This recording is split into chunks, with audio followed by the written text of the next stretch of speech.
ગુજરાતની અંદર સૌથી મોટી મહાનગરપાલિકા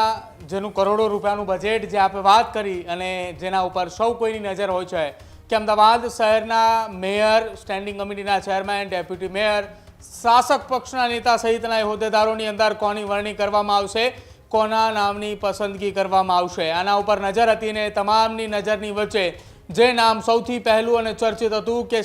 મેયર તરીકે અમદાવાદ શહેરની અંદર હિતેશ બારોટનું નામ આવી શકે છે કે જેઓ ભૂતકાળની અંદર સ્ટેન્ડિંગ કમિટીના ચેરમેન રહી ચૂક્યા છે। અમદાવાદ શહેરના પૂર્વ વિસ્તારની અંદરથી જ્યારે મેયરની પસંદગી કરવામાં આવી હતી કિરીટ પરમારની, એ દરમિયાન હિતેશ બારોટ અમદાવાદ કોર્પોરેશનની અંદર સ્ટેન્ડિંગ કમિટીના ચેરમેન હતા, જેઓ વર્ષોથી ભારતીય જનતા પાર્ટી સાથે સંકળાયેલા છે। એક પાયાના કાર્યકર્તાથી તેઓ ભાજપ સાથે સતત જોડાયેલા છે। કેન્દ્રીય ગૃહ અને સહકારિતા મંત્રી અમિત શાહ સાથે જ રાજ્યના મુખ્યમંત્રી ભૂપેન્દ્ર પટેલના ખૂબ નજીકના હિતેશ બારોટ જે છે તે ગણવામાં આવે છે, કેમ કે સતત વર્ષોથી તેઓ ભાજપ સાથે છે અને તેમની સાથે નજીકનો ગરેબો પણ છે, તેમની સાથે કામ પણ કરી ચૂક્યા છે।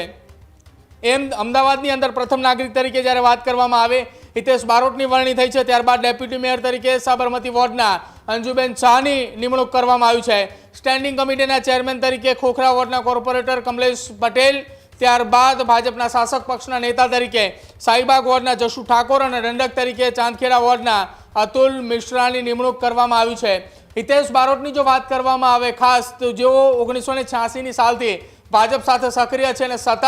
એક બાદ એક તેમણે હોદ્દા ઉપર કામગીરી કરી છે। તેમની નિષ્પક્ષ કામગીરી સાથે જ સ્વચ્છ છબી કે જેના કારણે હવે કરોડો રૂપિયાના બજેટ ધરાવતા અમદાવાદ મહાનગરપાલિકાના મેયર તરીકે તેમની નિયુક્તિ કરવામાં આવી છે। એડીસી બેંકના તેઓ ચેરમેન પણ રહી ચૂક્યા છે, એપીએમસી અમદાવાદના વાઇસ ચેરમેન, એપીએમસીમાં ડિરેક્ટર પણ રહી ચૂક્યા છે, લોકસભા ગાંધીનગરના તેઓ ઇન્ચાર્જ પણ રહી ચૂક્યા છે,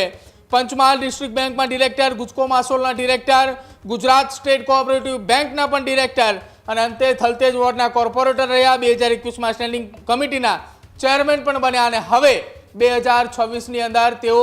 મેયર પદ પર બિરાજમાન થઈ ચૂક્યા છે। ત્યારબાદ સ્ટેન્ડિંગ કમિટીના ચેરમેન ખૂબ મહત્વનું પદ કે જેમના હાથની અંદર કરોડો રૂપિયાનું બજેટ એ સ્ટેન્ડિંગ કમિટીના ચેરમેન નાતે હોય છે, તેમની જ્યારે વાત કરવામાં આવે જે